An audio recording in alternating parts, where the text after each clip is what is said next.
First, I have Marco Ross.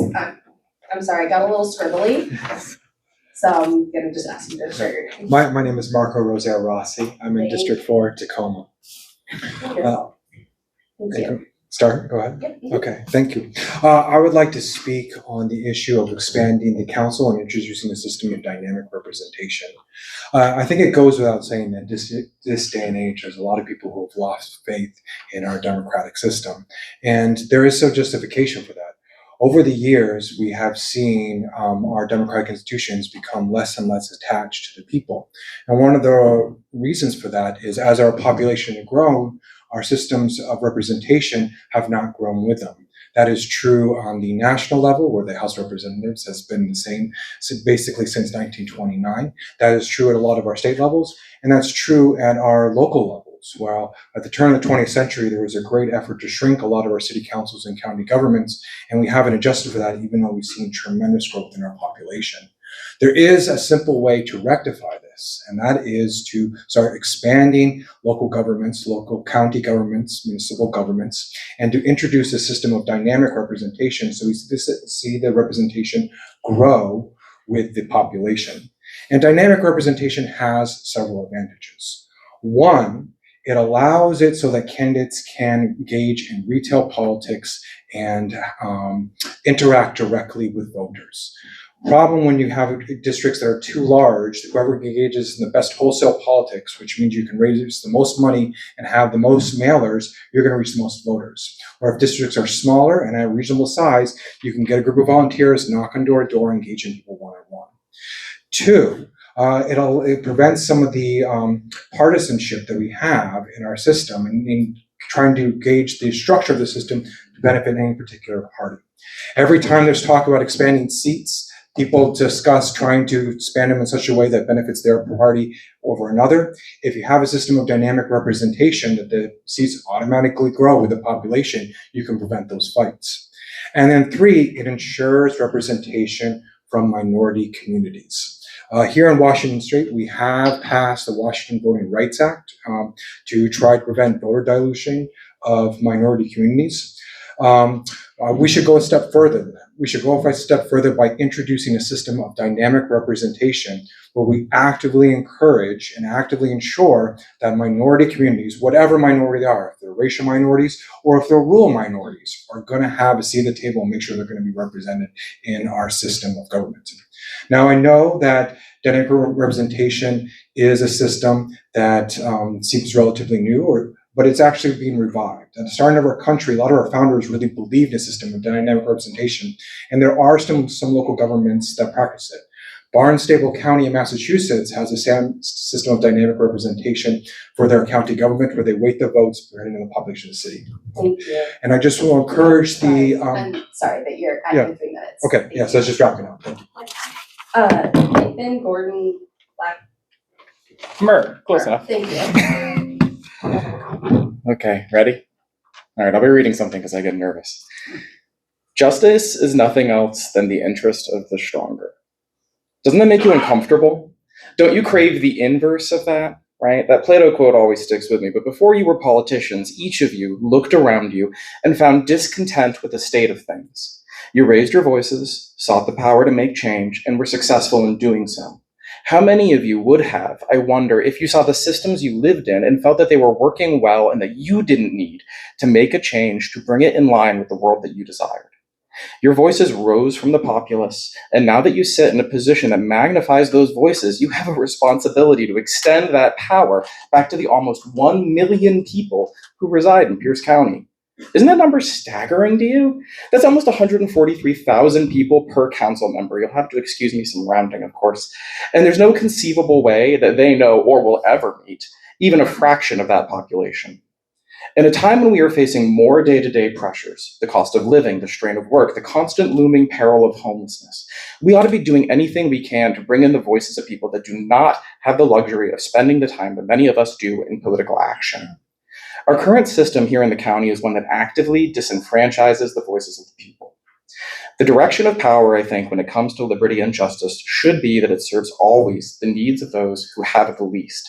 Making initiatives easier to get to a vote, for instance, results in issues that impact those living in poverty being heard more. Making sure that the number of representatives who sit on the council shifts by population ensures that more of our precious brothers and sisters of the struggle's voice are heard. It is frankly absurd to assume that any one human can speak meaningfully on behalf of 143,000 others.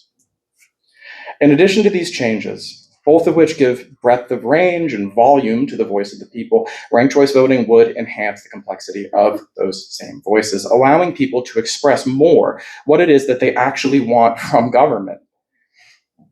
It matters to me that I practice what I preach and I do my civic duty by bringing you a voice from two of your constituents that you're likely to never hear from.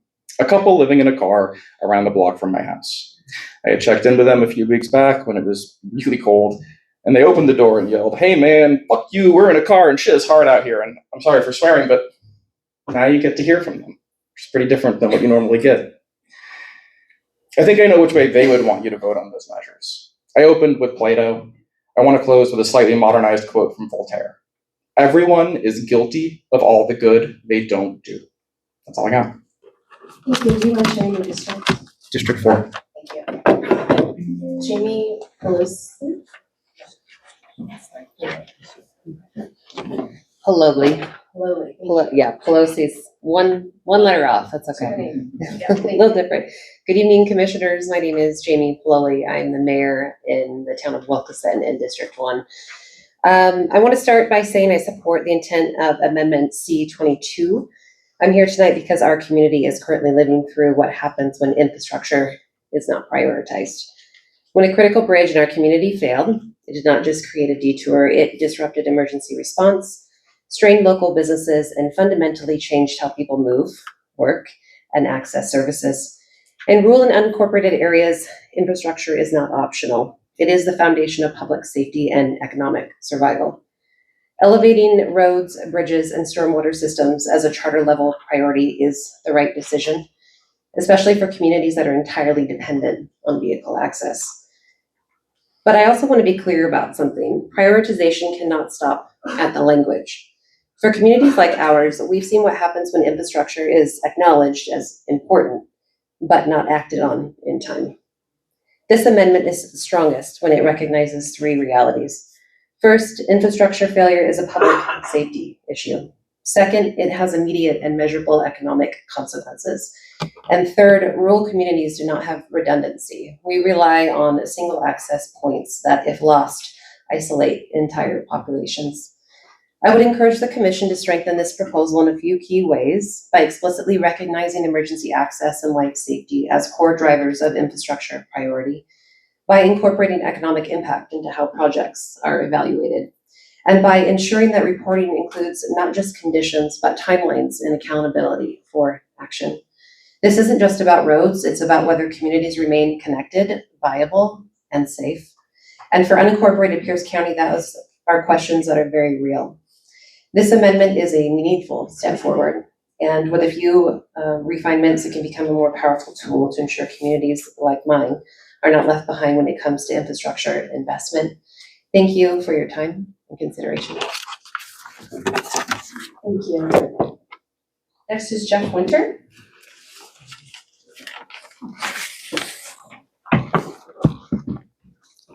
Caught me off guard.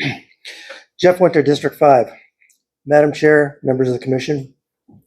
Last week after public comment, one of the commissioners asked a question regarding comments from the public and if we had to keep our comments relevant to the topics within the commission. It was apparent that something said in comment was troublesome for that commissioner, or perhaps they were just asking for a friend. It was agreed that the public can talk about whatever they want. After hearing that, I thought, man, I could come up here and talk about Jesus, but then I might lose some of you quicker than when I talk about the Constitution. As I've stated before, there's a wall of separation between our rights, the rights of the people, and acts of our government. On this side of the wall, we are not meant to be bound by the administrative codes, rules, and statutes like you are on that side of the wall. We, the people, have the right of free speech, and you can read that here I don't have it with me. You can read it in the Washington State Constitution, Article 1, Section 5. The purpose of the Constitution is to keep government from interfering with our rights. When our rights are interfered, it's a sign that government has lost its way, and we, the people, don't know how to assert our rights. We have heard it said, if we do not know our history, we are bound to repeat it. I would like to add to that, in that if we're not taught the truth about our history, the same is true. This book right here is called Patriots Day. It was first published in 1895, long before revisionist history was a thing. It is about the start of the Revolutionary War, the shot heard around the world, April 19th, 1775, 15 months before the signing of the Declaration of Independence. By reading this book, I got a better understanding of the events of that day and what was going on in the minds of on both sides of the people in that conflict. As I mentioned, the Declaration of Independence didn't become a thing until 15 months after the start of the war. It was not the intent of the people to separate from Britain. They were just taking a stand for their rights as seen in the English Bill of Rights, which were being taken from them piece by piece as the years went by. Not only that, but when they did redress their grievances with the king, he would answer back by oppressing them even more. When I read the Declaration of Independence, I was surprised to see that taxes wasn't even mentioned until well over halfway through it. The issue of taxes was not the main issue like we had been led to believe all these years. The main issue was their rights as seen in the English Bill of Rights and an authoritarian king who did not recognize that. If I don't finish, I'll resume next week. This book right here is Lives of the Signers. It was first published in 1848. Again, before revisionist history became a thing. It is about the 56 men who signed the Declaration of Independence. When I read this book, I gained a real good understanding of who these men were and what they were risking by putting their autograph on that document. Their autograph was literally their death warrant. Thank you. John Leslie?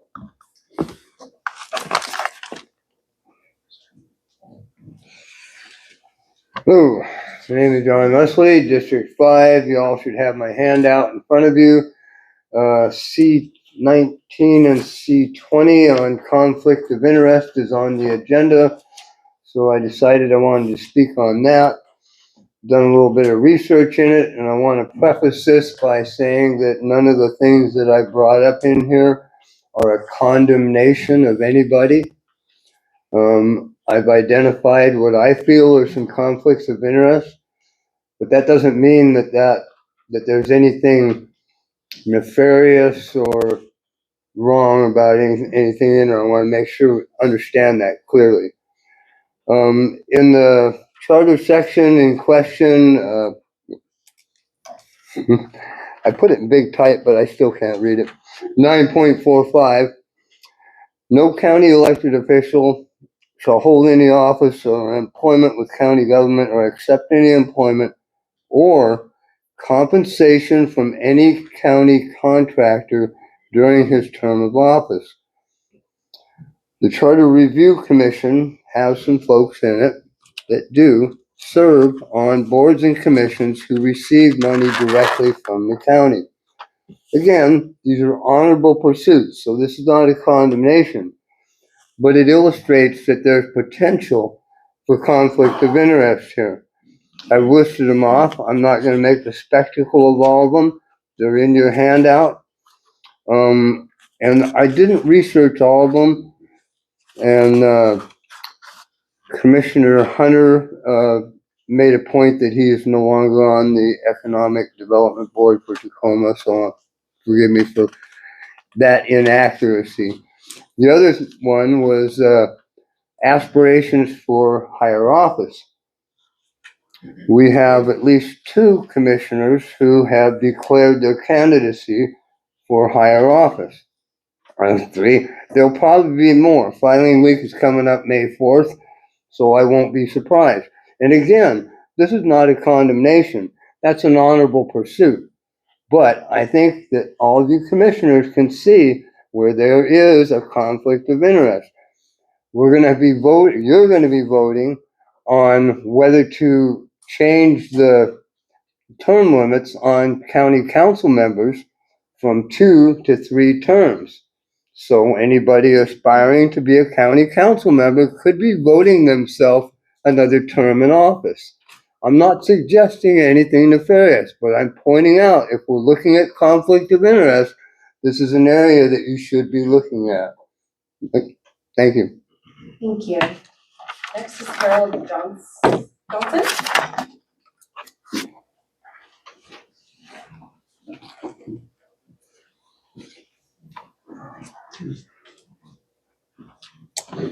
I'm Harold Johnson. I'm from District 5. Pierce County citizens deserve equal access to the tools of government, not just those who get the access through wealth and privilege. Proper representation is essential for self-government and a functioning democracy. Just like in the House of Representatives, Pierce County's elected representatives are often overburdened with constituents, making them unreachable or out of touch with who they represent. The limit on the number of seats has been stagnant despite a much larger population from when the rule was created, which limits access and leaves many residents feeling unheard and misrepresented, essentially making elected members of Pierce County unaccountable and leaving residents feeling ignored, abandoned, and mistrustful. More representation would also allow for more competition. This would allow members to prioritize following through on campaign promises instead of always focusing on their next election. This also in turn shortens the constant election campaign and reduces the cost of running for an elected position, which would further allow more working class representation instead of council members being elected purely on how large their purse is or what special interest groups they've cozied up with. Increasing the number of seats would also provide more benefits for the county's residents. Reps would be more nimble in making changes when necessary, with the increasing number of hurdles and burdens of bureaucracy to make meaningful change into citizens' material conditions in daily life. Overly large district also rewards simplified and emotional messaging. Better representation allows for nuance and reduces the polarization driving people into reactionary positions. As access declines, accountability weakens. Pierce County residents deserve a stronger democracy and proper representation. Increase the seats. Thank you. David Rose.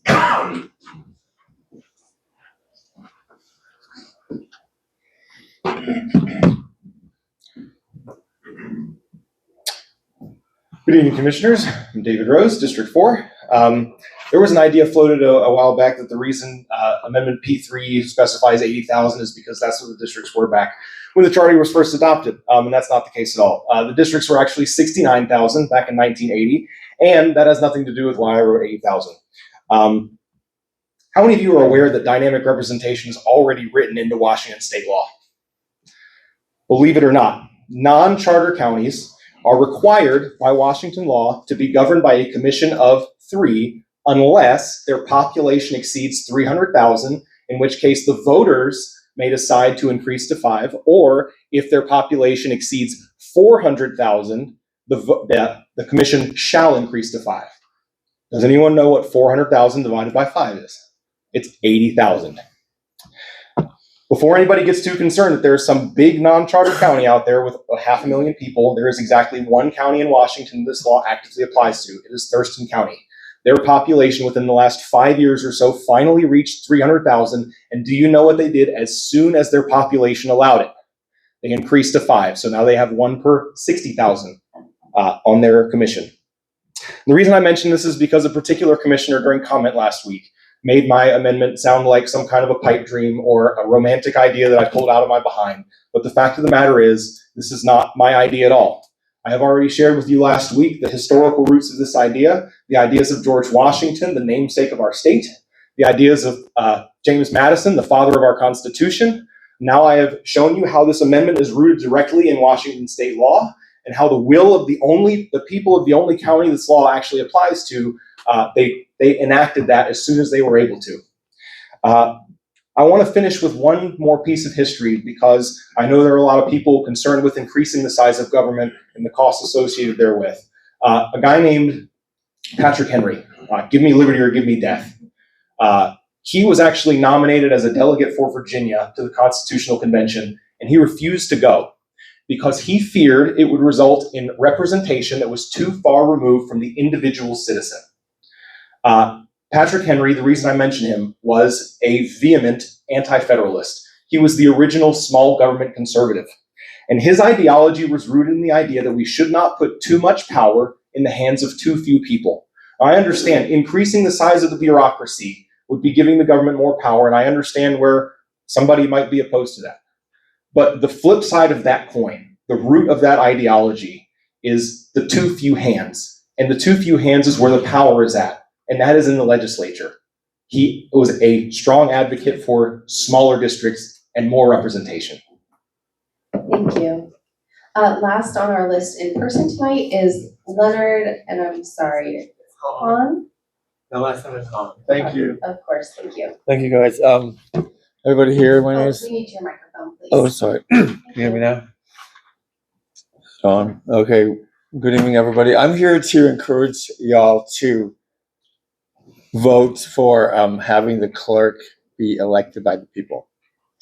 I've heard a little bit of, people want. The main reason I think this is because approximately 10 years ago, I witnessed a judge sign an order in ex parte. I happened to be in there. And then suddenly the order disappeared from the record. And I think that if we don't have a strong clerk that knows what they're doing and doesn't have to be afraid of being fired by the executor if they don't follow some political reason that the order got missing in the first place, then, how can we trust any of the records in this county? I've been here 20 years. 10 years ago, I witnessed this order going missing, and it still hasn't been repaired. There was a clerk that was paid $1 million because she left feeling bad.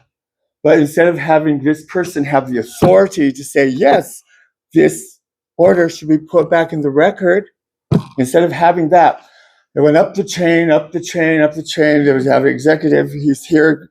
I watched his presentation. He's a very busy person. I don't think he should have the last call on whether an order is missing or not. I think your clerk, who's part of the judiciary, should be able to preserve those records with some integrity. And right now, I'm telling you, that integrity is shot. And you may not know it, but I've been here 10 years. I've lived here 20 years, half of my life in this county. I've had to watch a clerk's office that doesn't have a leader, a true leader.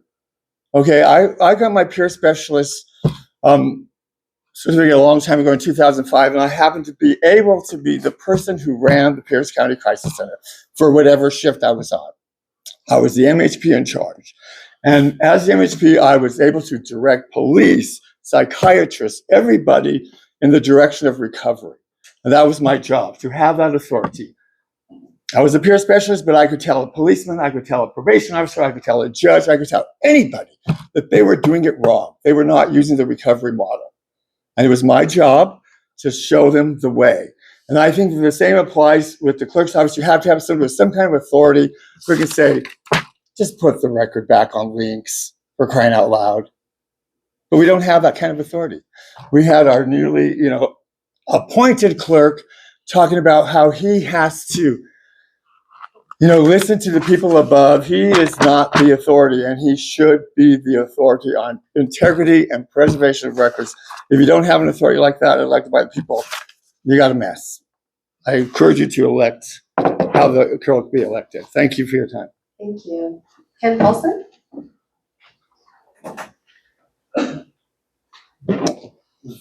Ken Paulson. So hopefully I can get to the 3 different things today. So I began speaking every so often at Pierce County Council in 2005. So I've spoken there off and on for 21 years.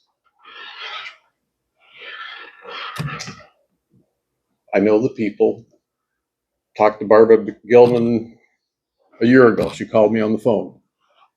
Tim Farrell, I called him. He's back east, or was back east. I saw Sean Bunny out in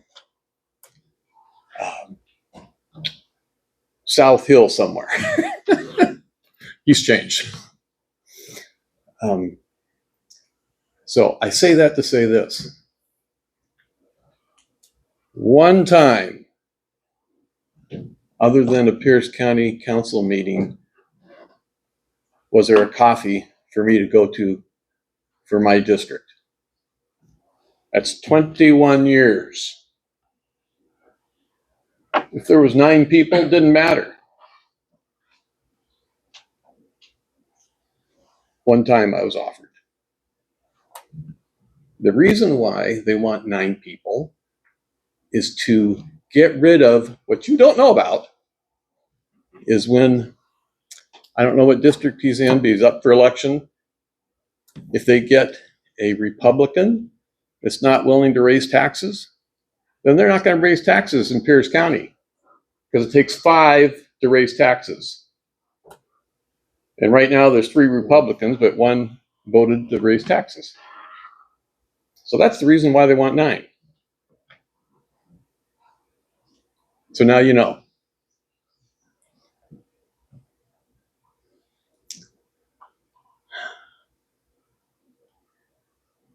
So this charter review, I was going in my head, what will I write on the against statements?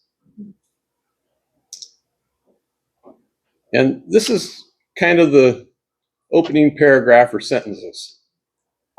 This charter review is tainted by a leftist group. And that's why the sheriff, they want him appointed, because they want to grab power. It really taints everything that they pass. So everything should be no. But they might throw in something legitimate, like some real voter fraud stuff, just to appease people. Thank You should resign. So now if we have any public comment online, please raise your hand and I'll let Jair tell you about the rest. Yes, for any members of the public who wish to provide comment, press the raise hand icon on Zoom or star 9 on your telephone keypad. Madam Chair, looks like we have 5 hands at this time. First hand's gonna be Gloria Garcia. Please state your name and district for the record. You'll have 3 minutes.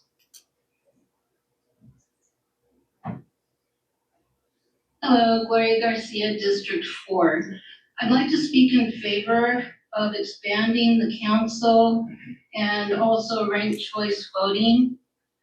Being that we're a receiving state for other states that don't have as many medical freedoms as we have, we can expect for our population to continuously rise because of it. And as far as the sheriff goes, I've heard a lot of minimization of what the problem actually is. He's actively violating anti-discrimination laws against transgender people and legal immigrants that are qualified to work in the United States. He's aware that it is illegal to do that. Now, I've spoken in the past about how each applicant for a position has an untold amount of compensatory damages due to them if they're discriminated against during the hiring practice, plus $300,000 in pecuniary damages on top of it. And I hear all this, everybody talking about our past liabilities that are just about to come bite us in the butt when we have a current liability that is also going to bite us in the butt, because not only do the applicants that are discriminated against have a discrimination case, but anybody that's currently employed by the sheriff's department would also have a discrimination complaint based on a hostile work environment that he's responsible for with his speech. So if you have a deputy that has a transgender child, and they have to go through all that, all the picking on and the hostile work environment and having to hear all these horrible things about their child, that also is a legitimate discrimination complaint, just as it is for the applicants that I previously spoke about. The solution is to have the position appointed, and also I would ask that no action be taken on any sheriff unless the 7 tests of just cause have been established, just as it would be for any corrective action for anyone under that. And we're not gonna lose our constitutional republic by making it a appointed position rather than elected. Thank you. Thank you.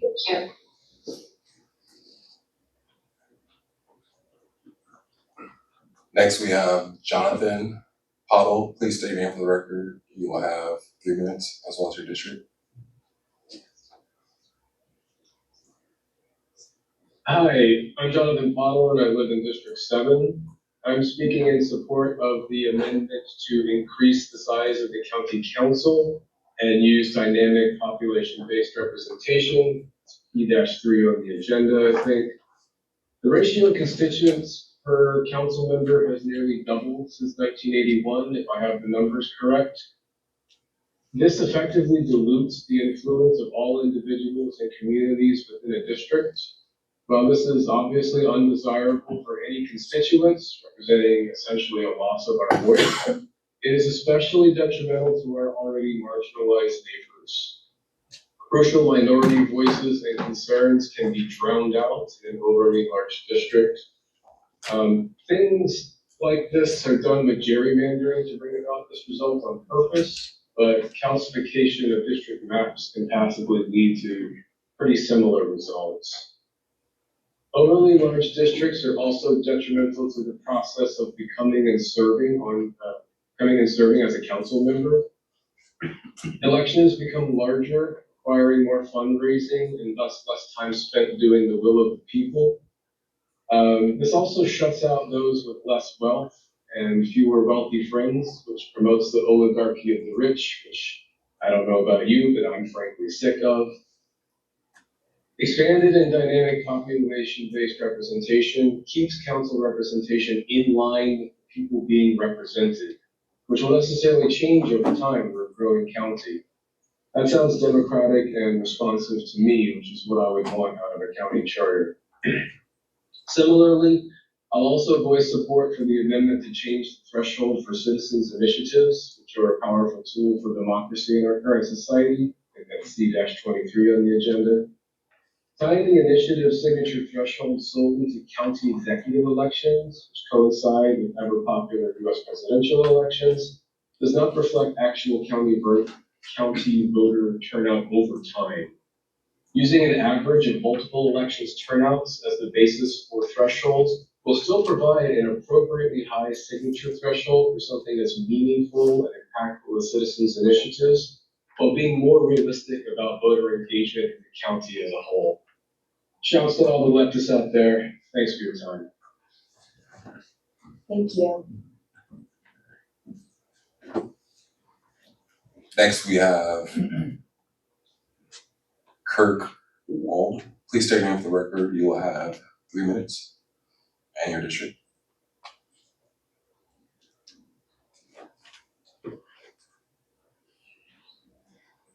Thank you. I'm sorry.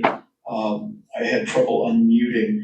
I'm from District 4, and I would like to speak to the chair in opposition to dynamic population-based voting, which is really a racial discrimination masked as equity. I do agree on a larger amount of county council members, but the reason for that should be to bring people closer to their elected representatives, as a previous speaker had mentioned. I'd also like to address the comments left by Commissioner Mello, because you talked about the goals of the executive branch, and one of the conflicts I see, for example, is he's starving our sheriff's office of the budget to do hiring so we can have greater community safety. So too much power is vested in his hands, as an example of starving another elected official's office of the budget to hire enough personnel to keep us safe. And then the county prosecuting attorney backs that up with a conflict of interest and backs the executive instead of objectively and fairly representing the interests of the sheriff, which the prosecuting attorney also has a charter to represent fairly. So there's a huge amount of conflict of interest here, and centralizing more power in the hands of the executive doesn't seem right. I believe you county commissioners, or excuse me, the county commissioners should have more authority to rein in an out of control executive if that should happen. So focusing on public safety, budgeting, and supporting our sheriff and keeping it an elected office, which is the most responsive way to represent marginalized communities. So thank you for your time. I appreciate the opportunity to testify. Thank you. Next, we have Heather Benedict. Please state your name for the record. You'll have 3 minutes, as well as your district. Good evening, commissioners. My name is Heather Benedict. I'm a property owner in District 2, born and raised in Pierce County. And I strongly urge you to advance Proposal 1, the amendment restoring the clerk of the Superior Court to an elected position. This issue comes down to 2 principles: transparency and accountability. The clerk is a constitutional office responsible for maintaining the permanent history of judicial action. That record determines rights, property, and legal standing. In nearly every Washington county, that responsibility is entrusted directly to the voters. Pierce County is different. Some counties appoint the clerk, but still preserve the office as independent. Pierce County goes further. The clerk is placed within the executive chain of command. They don't have their own seat at the county. So this is not just an appointed clerk, it is an absorbed clerk.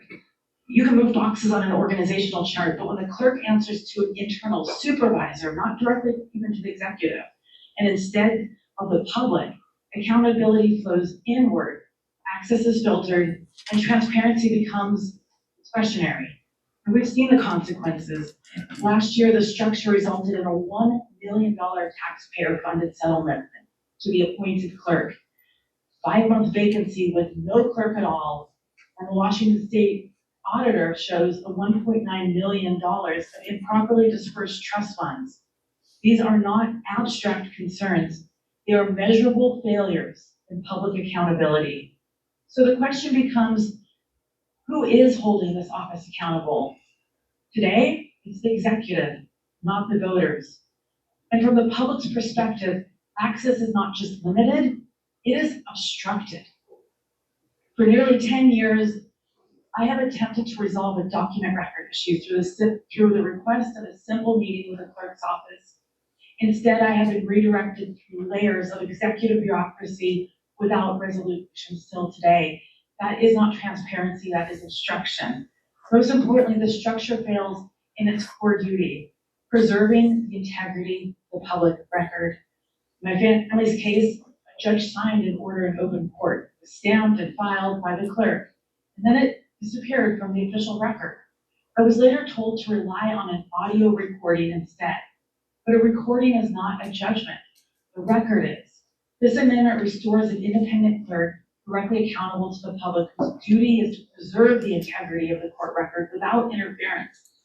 This is not about politics. It is about restoring trust in the system and protecting the integrity of the public record.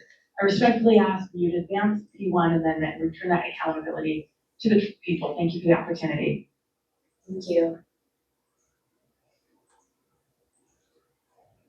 And lastly, we have Matthew. Please state your name for the record. You will have 3 minutes, as well as your district.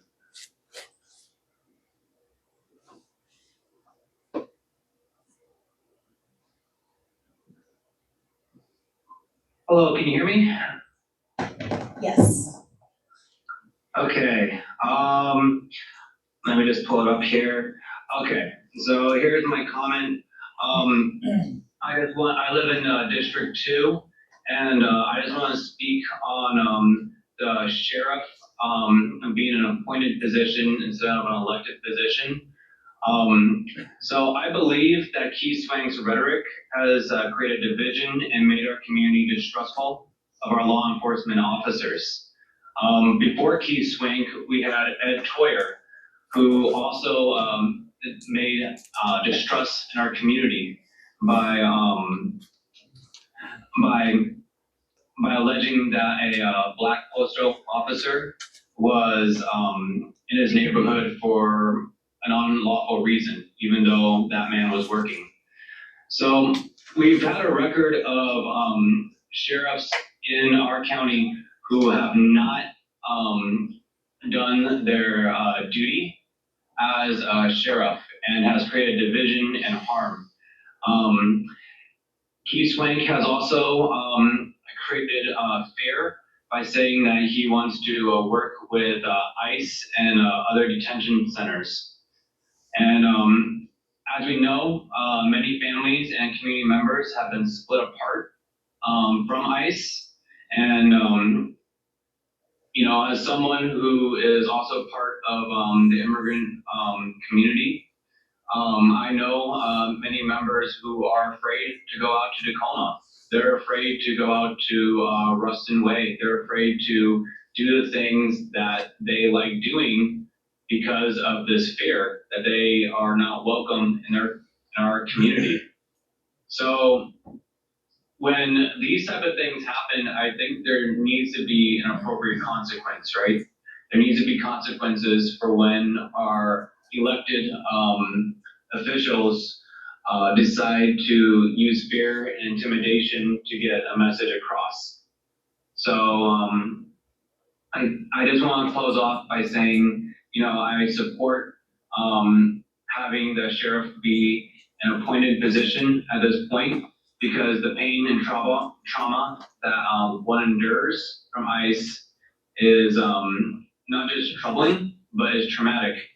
And it is traumatic not just if you are an older person, but also if you are a younger person, you know, whether you are in the K through 12 school system, and or whether you are someone who's going to work that morning. So that's all I have to say. Thank you. Thank you. And at this time, there are no other hands, Madam Chair. All right, so that concludes public comment for this evening. Thank you again to everyone who shared testimony with us. We deeply appreciate you being here. All right, on to reports and updates. I'm gonna keep this real short. Amendments are due by midnight on the 13th, so that we can close this part of the process down and start working on our bucket of amendments. Also, on the schedule, we have planned